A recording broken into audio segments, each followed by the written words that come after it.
The Rwandan scheme is proving quite expensive. It's currently projected to have a base cost of £370 million over the 5-year contract. But on top of that, there's an additional charge of £150,874 per migrant deported. Although I've looked into this and they can get £25 off that if they use a voucher code. I've managed to source this one.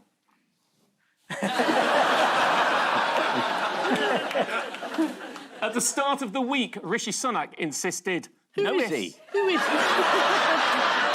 Rishi Sunak? I think he's a cross between a sunbed and an anorak. No ifs, no buts. These flights are going to Rwanda. Quite a claim. May I suggest, Prime Minister, you ensure they're ATOL protected, that you pay for it on a credit card so you have Section 75 protection, and, of course, you pay it off in full. It's a big public health debate. Yes. You know, the banning of smoking. And on the one hand, you have Liz Truss, who's against it. On the other hand, you have Chris Whitty. I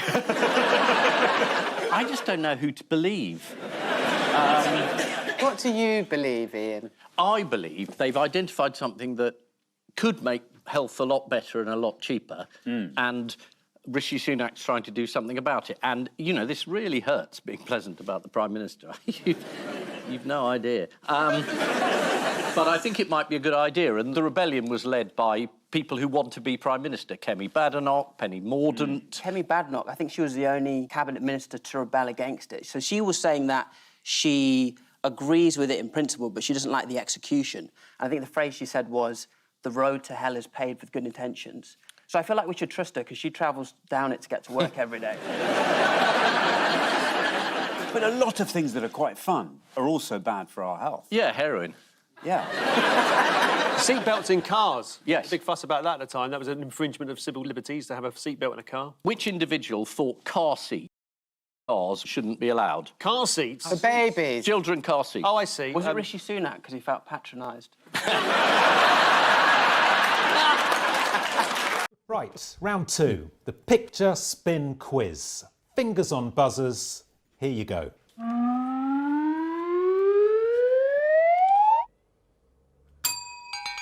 Richard, what's this about? This was the news that Keir Starmer was elected leader of the Labour Party, replacing Jeremy Corbyn, and replacing indeed a lot of Corbyn's supporters in the shadow cabinet as he went along. And he made it a big priority to reach out in particular to the Jewish community, which he felt the previous regime had perhaps alienated a little bit. I think getting circumcised live on the One Show was taking it a bit far, but we look forward to a newly revived relationship between the Labour Party and its traditional Jewish members. But very traditional members, if he's got circumcised. Yes, this is the news that Keir Starmer has been elected the leader of the Labour Party after winning a landslide victory. The New Statesman described the scale of the win as unexpected. Yes, the words Labour and landslide victory don't often go together. What has his convincing victory allowed Keir Starmer to change? Well, a lot of the cabinet, the shadow cabinet. So I'm getting ahead of myself. It's the government of national unity. By the time you see this, we may have one. Keir Starmer may have stepped in. It wouldn't be a bad idea. But he's got rid of a lot of old Corbynites. Yes, notable departures include Richard Bergen, who last year gave us so many wonderful moments, like this one. We want the Tories out as soon as possible. We want to sort out Brexit. We also want to sort out austerity, which has lasted for 9 years. Polls say you won't win. Pardon? The polls say you won't win. The polls said we wouldn't win last time. You didn't. But Speaking about Bergen's departure, one MP told The Sun this week, I just feel sorry for the village that's getting its idiot back. And who is back in the shadow cabinet? Ed Miliband's back. He is. The Sun in particular was delighted to see Ed Miliband return to frontline politics. What pun headline did they welcome his appointment with? Miliband of brothers. Milli Vanilli. Yeah. Milli Vanilli. Brilliant. It was later discovered that Ed Miliband was miming to his own speeches.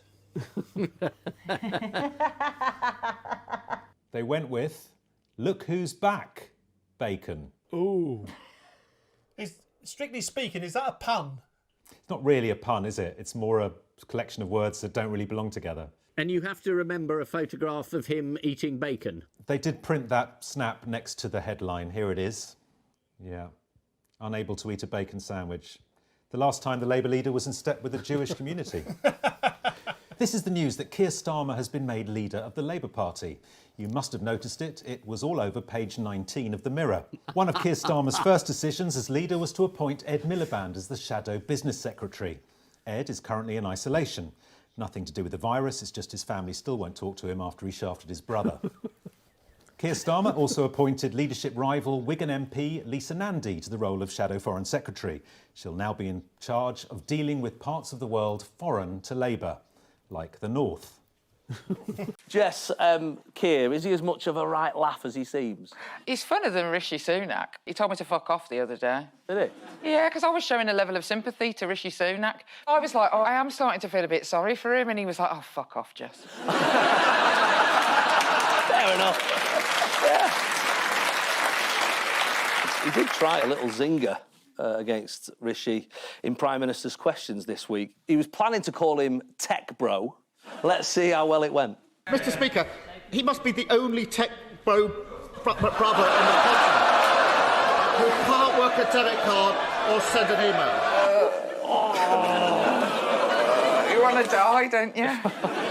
Keir's not had a great week because Rishi Sunak has been able to make some quite good jokes about who is this completely awful person who's just joined the Labour Party, who used to be, you know, in the Tory Party 5 minutes ago. It does give you leverage. Was that depressing, Jess? Yeah, a bit depressing. Yeah. Anyone else you wouldn't like to welcome? There's no way I can do this without it being libellous. So... Good, let's go. It's for the room. I'll tell you what, I'll do it in Parliament because then I'm safe.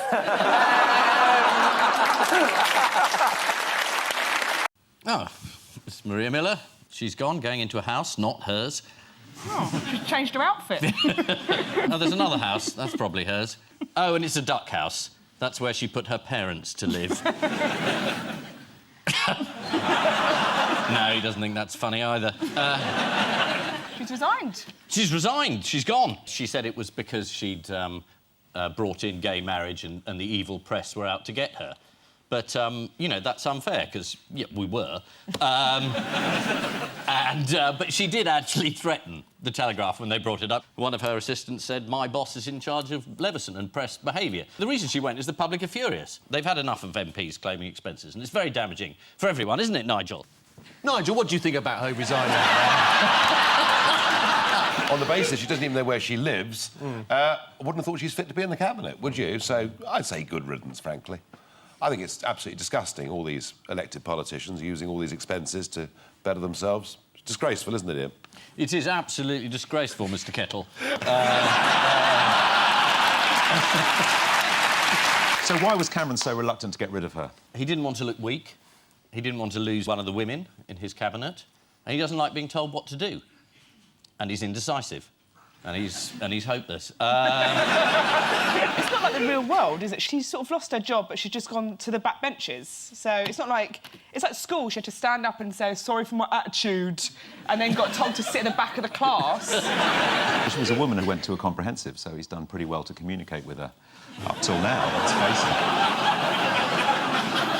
And in her resignation, she apologised. She said she was leaving because she'd become a distraction. Yes. Which is quite... Cats in tights on the internet are a distraction. The press kept commissioning opinion polls, all which said she should quit. This is something David Cameron had actually told his MPs to think about when the expenses scandal broke in 2009. Subject yourself to the Daily Mail test. How would this look on the front page of the Daily Mail? Well, Dave, it looks a bit like this. Because last week we weren't on because it was children with knees, and we had... but I obviously have not read a paper, so this just sounds all so absurd. Oh, there's more. Is there more? Yeah, Trump's proposed to the Queen. Oh, God. And she's accepted, and the wedding is next year. They're going to have it in Trump Tower. It's going to be fantastic. Oh, I look forward to it. Yeah, I'm best man. Are you?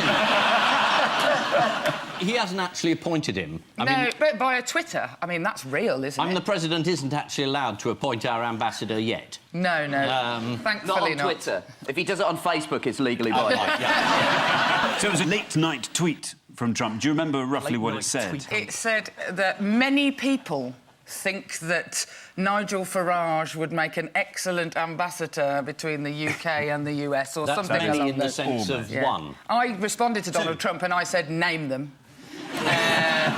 This is exactly what he said. Many people would like to see Nigel Farage represent Great Britain as their ambassador to the United States. He would do a great job. Donald Trump doesn't even follow Nigel Farage on Twitter, which is a massive digital slap in the face. Yeah. Really? Yeah, he doesn't even follow him, so he doesn't think he's that great a job. He doesn't think he's got top pants online. Do you know Can anyone remember? You remember Christopher Mayer, who was Tony Blair's ambassador to the US? Yeah. Do you remember what his instruction was? Yeah. Get as drunk as possible and then avoid everybody. It was pretty nearly that. Was it? He was told to get as far up George Bush's arse as you can. It was exactly. We want you to go. Is he allowed to use crampons? Is he? We want you to get up the arse of the White House and stay there. So that's the brief. Actually, maybe Nigel Farage is qualified. Well, Blair did it himself. He didn't actually need an ambassador. Now, who'd like to see a picture of Farage, quite possibly the happiest moment in his life? I think that's the door into Trump Tower. It is fantastic. Have you seen the pictures of inside? It's sort of late Gaddafi, the decor. Perhaps early Saddam, but it's a riot of vulgar dictator chic. It is. Meanwhile, how is Theresa May's special relationship with Trump coming along? Very good. Very good. He said to her, if you're ever over, do drop in. Let me know. Made that up. That was it. If you're coming over, let me know. That's what you say to the couple you don't like on holiday, isn't it?